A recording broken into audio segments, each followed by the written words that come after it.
These people think that if they're tough enough, smart enough, and mean enough, all this will be there someday. There's no army of this earth that's going to stop those wagons coming, little as they're wanted.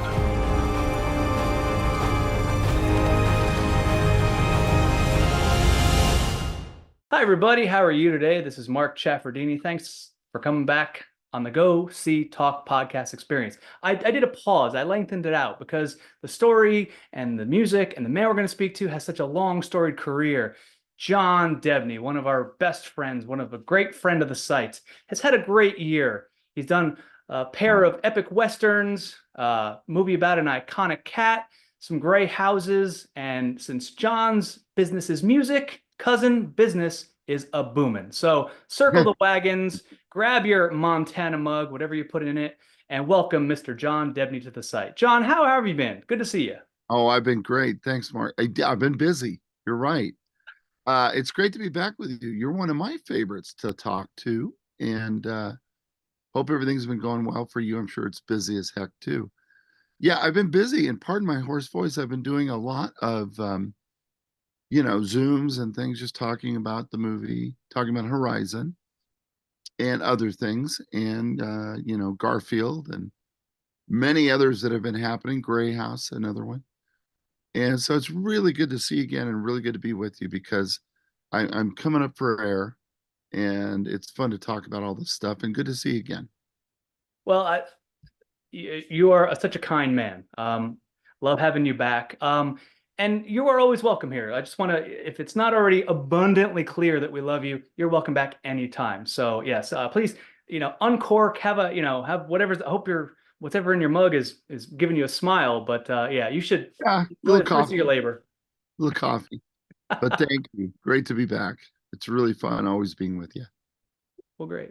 I wonder, Westerns, when somebody says the idea of a Western, Yeah. I'm sure people think of maybe Tiomkin or, Elmer Bernstein or, a number of other players and composers who had their hand in the mix. But I got to ask, to make a Western, it seems like it almost comes off as effortless, but I bet it's almost incredibly impossible. So was this difficult for you, John? Well, great question. You mentioned some of my favorite composers. Look, I guess I would start it, Mark, that I am a huge lover of Westerns. And I mean that from really going way back when I was a kid. Used to watch Westerns with my dad, John Wayne, Gary Cooper, all the classics. And I remember vividly, and this is kind of how I really bonded with Kevin. Remember vividly going to see a movie in the then very new, I believe it was the Cinerama Dome here in LA, where it was an immersive, huge widescreen that is still there. And I must have been, well, I don't know when that one came out, but I must have been a little guy. And they took me to see this Western called How the West Was Won. And I remember just sitting there and, being sort of immersed in the whole thing, but especially being affected by the music. And, maybe that was just one of my first forays into, excuse me, learning how a film score can work with a movie. And I remember really being like touched by that music. And there, I guess that started a long love affair with music in westerns. And then, fade fade out, fade in. I'm a little older and I'm starting to listen to things like Elmer Bernstein, Magnificent Seven, all the ones that you're mentioning, Tiomkin, High Noon. And I don't know why, but I just always loved the Western genre. So when I started talking to Kevin about this big Western he was planning, Horizon, we both sort of happened upon the idea that we were both kids and we were both taken to the movies by our parents. to see how the West was won. So we bonded, excuse me, over that film. And so once once we kind of opened that door of Westerns, it became sort of not, I won't say easy for me, but it became kind of fun for me to just go right back there and to try to revisit all those things that I loved about those films. So I'd say in one way, it was sort of coming back home to my roots.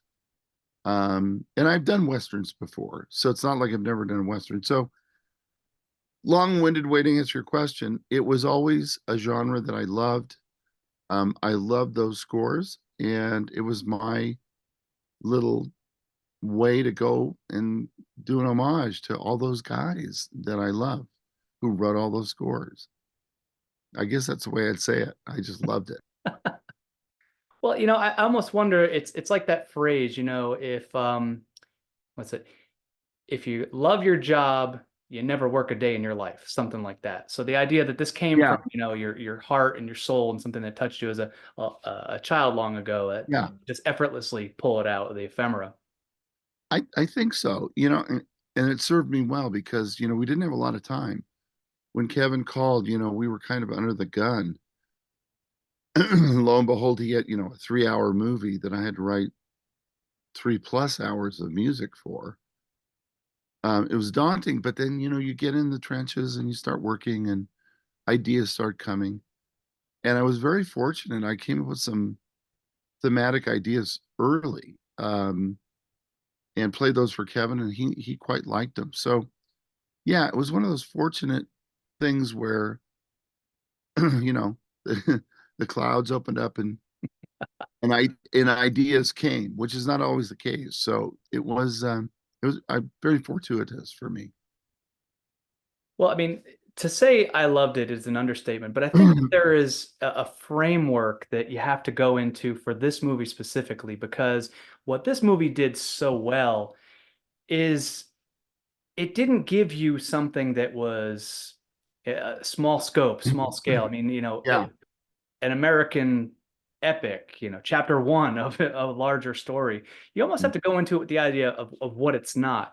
It's not Silverado. It's not Costner's Open Range. It's much grander. And so Right. maybe identifying that it's not, doesn't have the kitschy fun of maybe Bruce Broughton or maybe even James Newton Howard. So it brought a different flavor to it. And that's what I really appreciated about the story, the cinematography, and your music. Well, thanks, Mark. I mean, you mentioned some of my favorite guys. They're friends of mine. Bruce is a good friend. James is a good friend. Um, my feeling about this was, and Kevin really led me down that path. Um, you know, we didn't, he wanted the music to be big and bold, and he wanted themes. I think that's one of the first things he said to me. He goes, John, I need themes. And I kind of lived there, Mark. I live in a place of how can I write a nice theme for this character or that character. So um yeah, and yet a lot of the music can be very rootsy and very kind of westerny, with the violin, solo violin, and solo vocal, and a lot of banjos, a lot of guitars in the score too. But definitely I think that our goal right out of the box was to be bold and say, to the audience, even on the title card, this is a story that's big and bold, like the Taming of the West. So, yeah, right as we again, that's what we strove to do right from the get-go. Getting to your two guys that I love, Bruce and James, they also wrote some really great, bold scores. Silverado is still one of my favorite scores of Bruce's. So, in a weird way, I guess I'm playing in the same sandbox as James and Bruce, and it's really fun. It's a fun sandbox because you get to play with different stylistic things, and you really, sky's the limit. At least it was for me. The sky's the limit in terms of how big, how small. how emotional. So it was really fun. Well, you mentioned strings earlier, and so Molly Rogers was a featured fiddle and violin soloist. What flavors did you feel were necessary? Because there are certain elements like the pan flute, but then heavy percussion and kind of rattles to pick up the Native American vibe. All these shopping list of ingredients you needed. Well, thanks for mentioning my good friend and angel, Molly Rogers. I knew at the get-go, I've loved Molly's work for so long, and I knew that Molly, albeit being a great violinist, can play anything, classical music, anything. I did know that Molly had roots and came from Kentucky. So I kind of called her one day early on and I said, I've got this thing, it's a Western, and I know because we've worked together before. And I just inherently kind of felt that her sound, her artistry might be really good. And I was so blown away because the first few pieces she sent back to me after she had recorded some things were just spectacular. They were the perfect blend of a little country, some really just beautiful violin virtuoso playing. And so she made, I always like to put little teams together. She was definitely became an integral part of our team, as was, as you mentioned, another gentleman named Chris Bleth, who played a lot of indigenous flutes and woodwind instruments for our, our native people sound. Um, the Kiowa flute being the specific thing that I wanted him to play, which is sort of like a bamboo. It's a wooden flute. A lot of percussion in our movie for sure. A lot of big drums of different sizes, skin drums, that really would have been played at that place and time. And then I would also add to our list of superstar performers Lisbeth Scott, who is one of the most amazing artists, singers, composers. Good friend of mine that's been, working with me for God, 20 years or so. Lisbeth went on the journey of the Passion of the Christ with me. Wow. Lisbeth became, an essential part of that score. So I, I called in all the favors with all my friends and brought them to the party. And we just had a lot of fun. And I would just send them music and they would send me back performances and I would kind of manipulate them.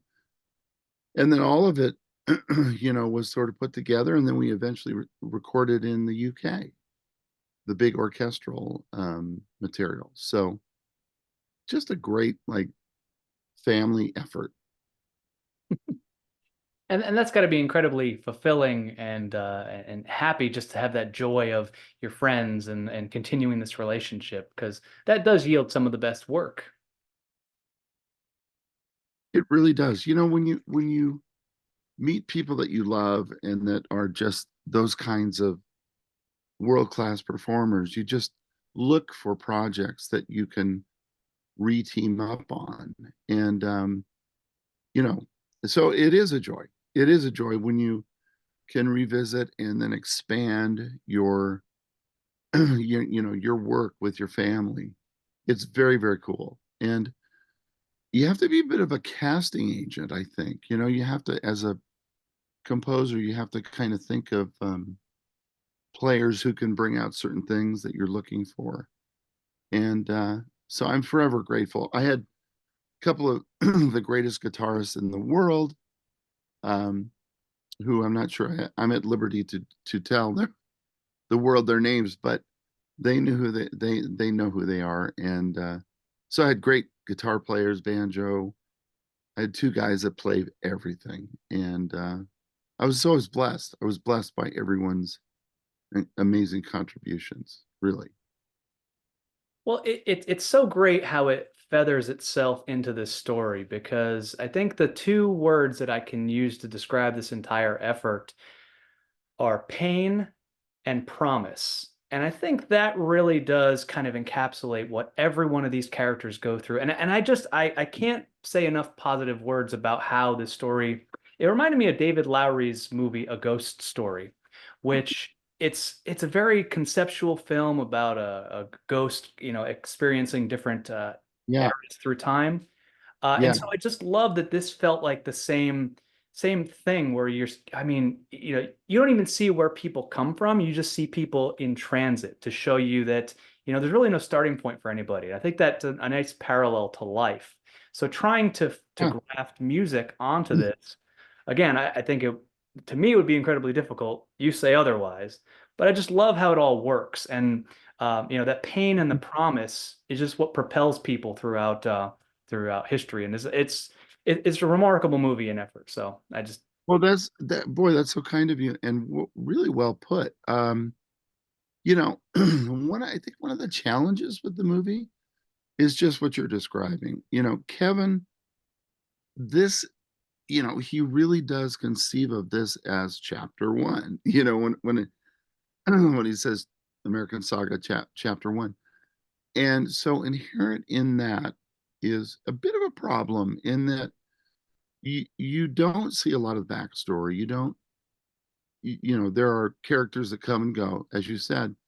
Um, that was a challenge for me musically for sure, in that, it's seeming like I can just establish the theme for someone, be it, Kevin's character, Hayes, or whoever in the movie. And then you're just sort of getting into that storyline, and then you go somewhere else. But for some people, that might be a little bit of a bump. Um, for me, I had to track it, with musically. I had to track it.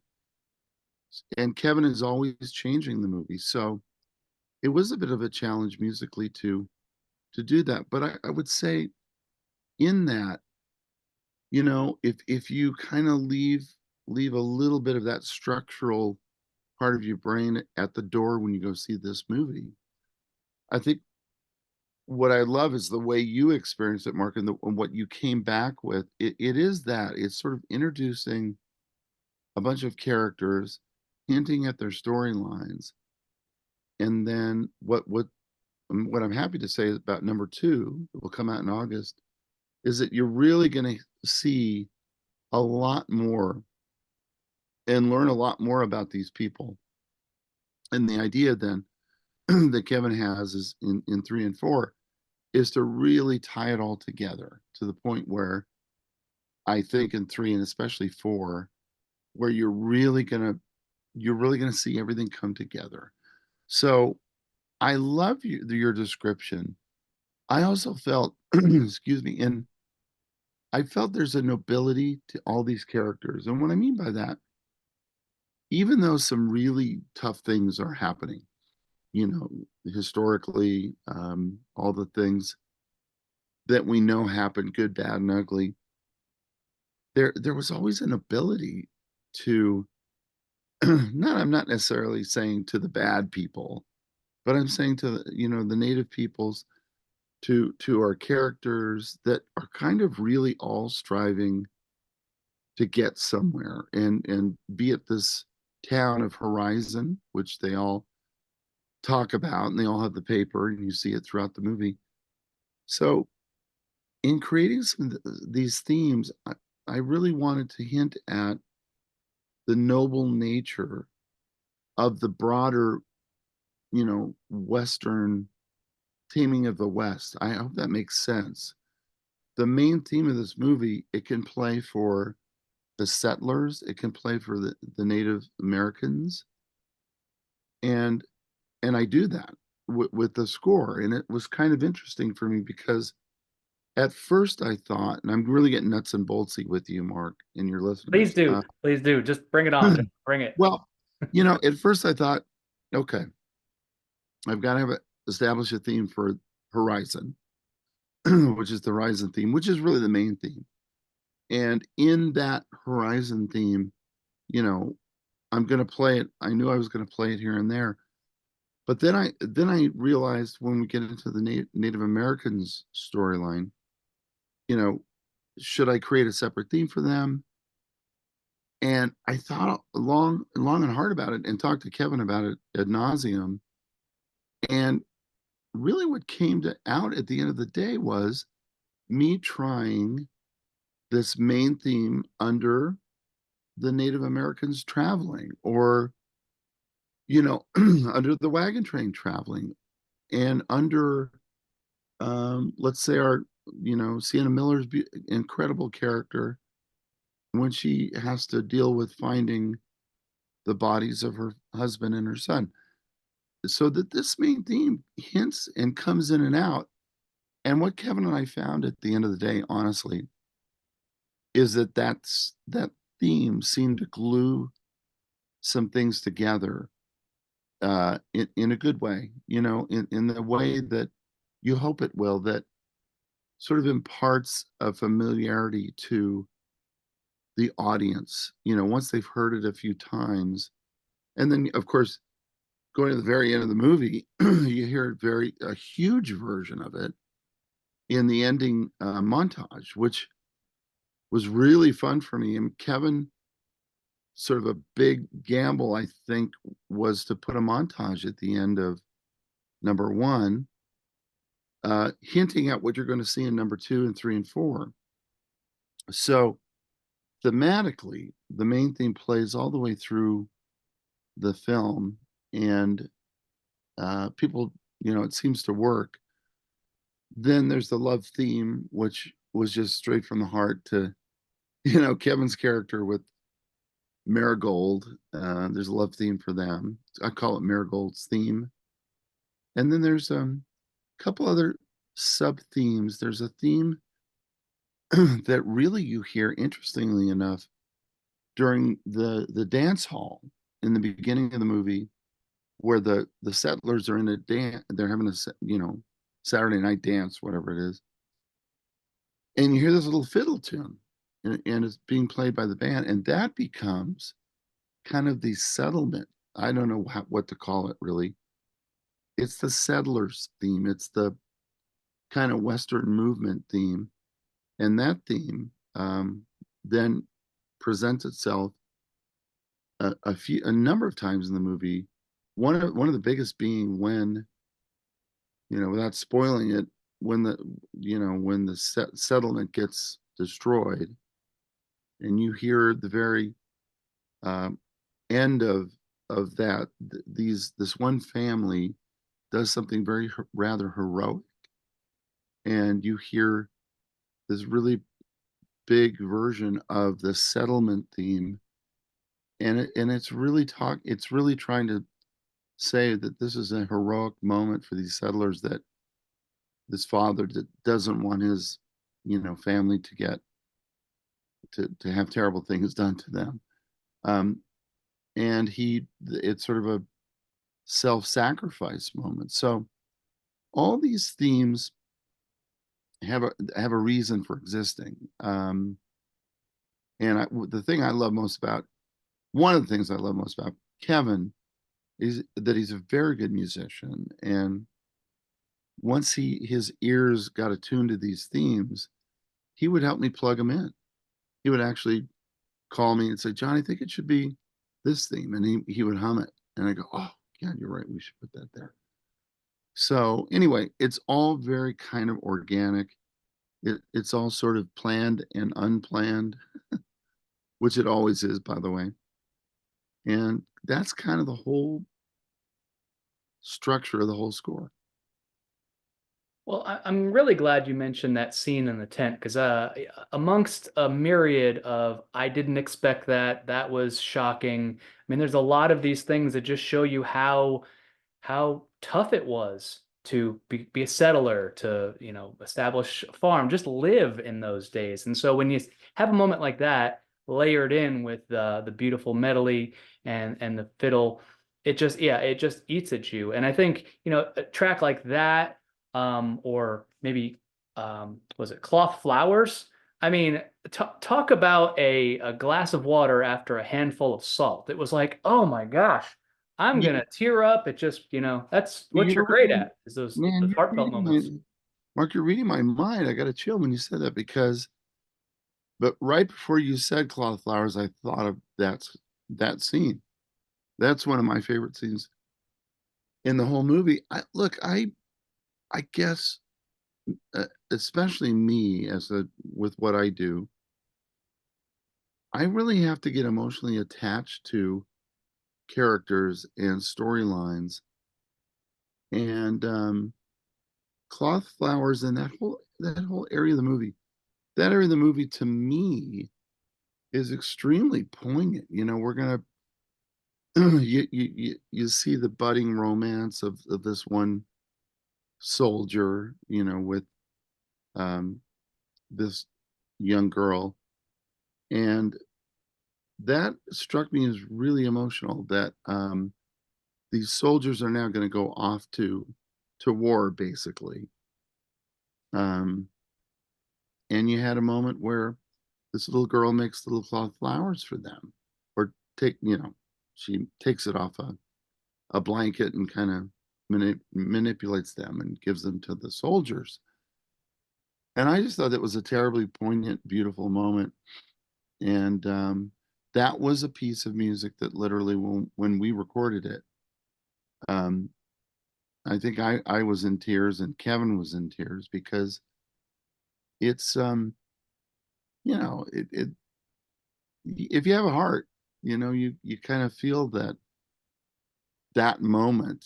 And so thanks for mentioning. That's one of my favorite pieces of music, is that, and the other one we talked about with the after the massacre occurs. So there are moments like that that I hope affect an audience's heart. And thanks for mentioning. That's one of my favorite ones, cloth flowers. Well, it's a high watermark for sure. It's an easy one to dog ear if you're going through the score or watching it on the screen. But the thing about the film is that it's an exercise in restraint, Mm, um, and it showcases how everyone in the story is dealing with uncertainty. And right. nobody's sure of anything. I think that's a beautiful element that is missing in I would call that verisimilitude. There are things that we are not sure of. James Bond doesn't die. Well, maybe. Ethan Hunt, maybe. These things that we expect, but when you don't know when this moment would be your last, or this would be your last looking Yeah. at a loved one. It hurts, but there's something special about the film in that, how do I say this right? It doesn't matter, the window of seeing something in theater is closing, Hmm. but I do love the fact that because you can see things pretty much anywhere, people will still get these moments, and it's captured in time, both acoustically and visually. So I mean, these moments are going to be there for people to experience, and the exercise in restraint really pays off. So not a question, just a long-winded ramble. No, I love that. I love that. And honestly, that's been you know, some of the challenges with the movie is it's long or on the long side. And yet, a lot of people have told me, sort of expressed to me what you just did, which is the fragility of life. And God, in that place and time, especially in that place and time, Kevin has said it many times. You just didn't know. I mean, trouble and death can find you, in a moment's notice. And especially then, especially crossing the plains and with all the challenges and building a new land, you know. Um, so the fact that a lot of people, yourself included, have mentioned to me that they were ready to see number two right when number one was done, kind of tells me that the experience of going to see the first one is sort of deeper than maybe I thought. Meaning, seeing these people, learning about them, seeing the lives that they're trying to lead, um, it gives you sort of a glimpse into what that world was like. And I think in a very good way, hopefully this film does that. That it's not just about we go from here and then it ends, and it was a great sort of feel good thing in between.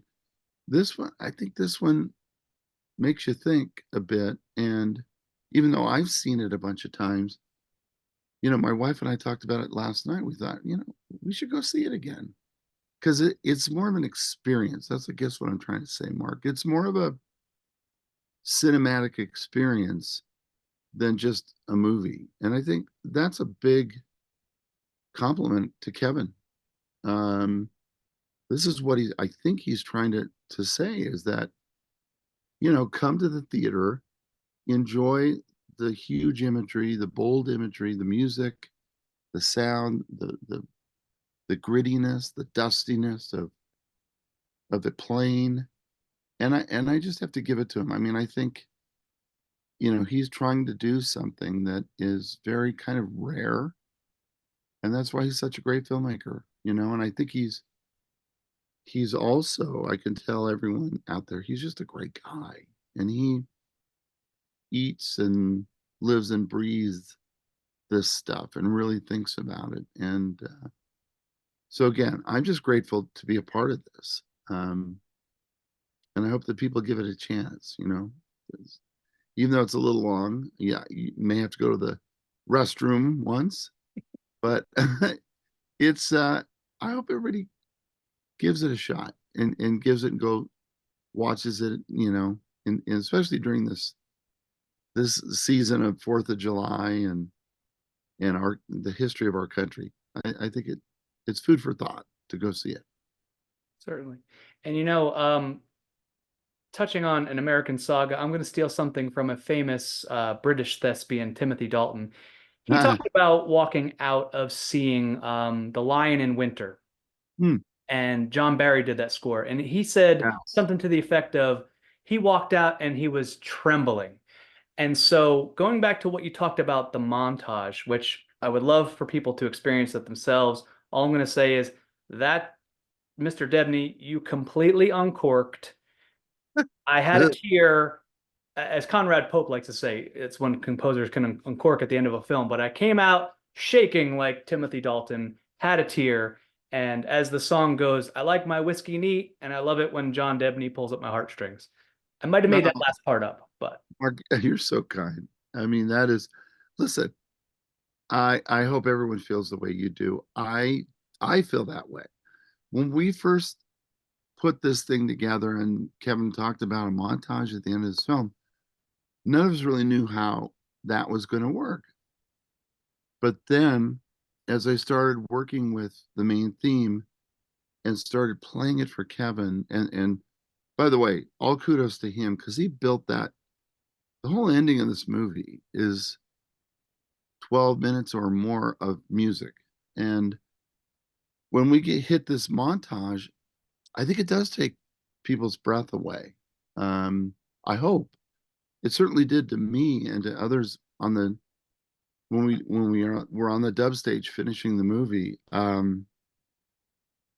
Kevin told me just it can't be too big, so I said okay, and we went for it, and that's rare, Mark. Honestly, it's rare for a composer to get an opportunity like that. Now, some may say, "Oh my God, it was so big, it was too big, whatever." But we're a big movie theater with beautiful imagery, and so Kevin gave me the green light, and so it was really fun to create something that big. And I think we turned it up to 11. I'll quote, Spinal Tap on that one. We turned it up to 11, and I'm delighted you liked it. And that brought that because we have the same experience. It sort of jacks you up for the end, and I hope it jacks you up in a good way for number 2, which is coming out, in a few weeks. And I will tell you, as I said earlier, number 2 is, with all of us involved that have seen it, is truly it's a real gift. I think Kevin truly made something special with number 2. And I've only read the scripts for 3, so I have no idea, if we're lucky enough to do that. It'll probably be amazing, but 2 is really special. and I hope everybody comes out and sees number 2. Well, we're going to do everything we can to help spread the message. But for now, we're going to hit pause on this interview. John, would love to catch up with you once 2 comes out, do, a talk. Maybe if you can get your hands on one of those Horizon posters, would love to get that. Oh, let me try to get you one. Yes, of course. But John, I'll try to get it signed too. Although Kevin's a busy boy these days, but I'll try to get it signed for you. All I can do is ask, and your offer means a lot. So, Mr. Debney, from the bottom of my heart to the entire Debney family and the Horizon team, we wish you the best, and we will catch you next time. You use that much this year? Haven't had much need of it yet.